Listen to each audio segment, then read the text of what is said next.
सभी बच्चों को नमस्कार। हम बात नीट फिजिक्स के जो पीवाईक्यूज हैं, प्रीवियस ईयर क्वेश्चन, उनकी कर रहे थे, जिसके तहत हम इलेक्ट्रोमैग्नेटिक इंडक्शन चैप्टर से जो क्वेश्चन पूछे गए हैं विगत 35 ईयर्स में, उनके सोल्यूशन प्रोवाइड कर रहे हैं। ठीक है, तो उसी कड़ी में ये अगला क्वेश्चन है, तो पेशे खिदमत है अगला क्वेश्चन, इसको तैयार करिए। और इसके पहले के क्वेश्चंस हम अपलोड कर चुके हैं, आपको इसी प्लेलिस्ट में जो कि इलेक्ट्रोमैग्नेटिक इंडक्शन के नाम से होगी, इसमें मिल जाएंगे। तो पेशे खिदमत है। नेक्स्ट क्वेश्चन देखिए, अगला क्वेश्चन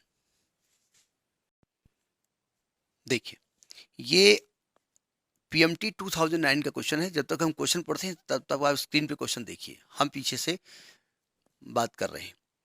क्वेश्चन कह रहा है कि एक कंडक्टिंग सर्कुलर लूप है, is placed in a uniform magnetic field of 0.04 Tesla. यानी ये मैग्नेटिक फील्ड में एक लूप रखा हुआ है। ठीक है, when it's plane perpendicular to the magnetic field. फिर परपेंडिकुलर आ गया, हर क्वेश्चन में वही आ जाता है, उसके बारे में बाद में बात करेंगे।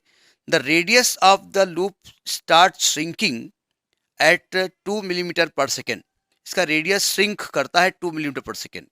ऐसे ही क्वेश्चन 2010 में पूछा गया था, वहाँ वैल्यू चेंज थी, सेम क्वेश्चन था। इसका वीडियो अपलोड भी है हमारे में। The induced EMF in the loop when the radius is 2 centimetre. जब उसकी रेडियस 2 सेंटीमीटर हो जाती है तो उस समय इंड्यूस्ड ईएमएफ की हम बात करते हैं। अब फोटो हटाते हैं, हम आते हैं सामने, हम पेश हो गए, सुनिए ध्यान से। लिखा है कंडक्टिंग सर्कुलर लूप है, is place in a uniform magnetic field. क्या दिया है? मैग्नेटिक फील्ड दिया है 0.04 Tesla. is placed in a uniform magnetic field with its plane perpendicular to the magnetic field। हमने बताया था बार बार परपेंडिकुलर वर्ड आता है तो हम थीटा को 90 मान लेते हैं। ये एरिया वेक्टर है, एरिया वेक्टर परपेंडिकुलर होता है किसी सरफेस की, और मैग्नेटिक फील्ड भी परपेंडिकुलर है। तो जो एंगल लिया जाता है मैग्नेटिक फील्ड का, वो प्लेन के एरिया वेक्टर से लिया जाता है। जब एरिया वेक्टर प्लेन के परपेंडिकुलर, मैग्नेटिक फील्ड भी परपेंडिकुलर, तो थीटा एक्चुअली यहाँ क्या लिया जाएगा? 0 लिया जाएगा। ये ध्यान रखिएगा, ठीक है। The radius of loop start shrinking. अब कोई लूप रखा हुआ है, अब लूप से मैग्नेटिक फील्ड निकल रहा है, मैग्नेटिक फ्लक्स निकल रहा है। अब अगर लूप को आप श्रिंक करते रहोगे, सिकोड़ते रहोगे, तो फ्लक्स चेंज होगा ना।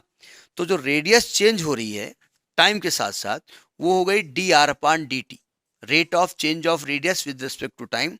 तो माइनस में लिखेंगे 2 मिलीमीटर, तो 10⁻³ मीटर पर सेकेंड ये चेंज हो रही है। तो कहते हैं जब रेडियस 2 सेंटीमीटर इसकी रहेगी, यानी 2 इंटू 10⁻² मीटर रहेगी, तो उस समय उसमें इंड्यूस्ड ईएमएफ क्या होगा, ये निकालना है। देखिए, ये क्वेश्चन 2010 पीएमटी में पूछा गया है। ठीक है, देखिए आप, ये तो गिवन हो गया। आप इंड्यूस्ड ईएमएफ का फॉर्मूला क्या क्या जानते हैं? E is equal to d∅b/dt पढ़ा है आपने, है ना। तो d/dt 5b होता BA cos थीटा। तो थीटा तो 0 डिग्री हो गया, तो उसका काम हम खत्म कर देंगे। माइनस में होता है, माइनस बी बाहर लिख दो, क्योंकि बी नहीं चेंज हो रहा है, मैग्नेटिक फील्ड फिक्स है, रेडियस चेंज हो रही है। तो d/dt ऑफ ए क्या होगा? πr², πr²। तो माइनस बी बाहर, पाई बाहर, और इसका डिफ्रेंसिएशन 2r dr/dt। बस रख दो वैल्यू उठा करके। माइनस बी कितना दिया है? 0.04, पाई है 3.14, 2 और आर है 2 सेंटीमीटर, तो 2 इंटू 10⁻⁻², और dr/dt कितना है? माइनस का 2 इंटू 10⁻⁻3, तो ये प्लस हो जाएगा यहाँ पर 2 इंटू 10⁻⁻3। अब इसको आप कैलकुलेट कर लो। देखो 0.04 ये, 3.14 ये, और 2 दूनी 4 दूनी 8 ये, और 10⁻⁻5 अलग। इसको कैलकुलेट करोगे तो ये वैल्यू जो आई है वो 3.2 पाई, 3.2 पाई इंटू 10, अच्छा सॉरी पाई के टर्म में ही आंसर छोड़ दीजिएगा। तो ऐसे देख लो, अब तो डायरेक्ट वैल्यू आ जाएगी। देखो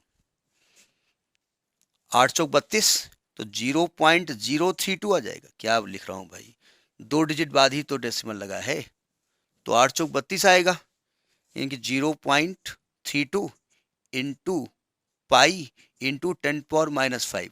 तो जब एक डिजिट खिसकाओगे डेसिमल तो 3.2 पाई इंटू 10⁻⁻6 वोल्ट, और -6 हटाओगे तो 3.2 पाई माइक्रो वोल्ट आंसर आ रहा है। तो इस क्वेश्चन का जो ऑप्शन है वो पहला ऑप्शन सही है, इसका ए पार्ट इसका सही है। पार्ट कोई भी उसमें दिया हो सकता है, जो हमने अपलोड किया जिस जहाँ पे से देखा हमने क्वेश्चन कहाँ लिखा है वहाँ पर ए पार्ट है। तो आप आंसर देखिएगा, ABCD मत रटिएगा, जो भी उसका ऑप्शन हो। तो this was the question in PMT 2009।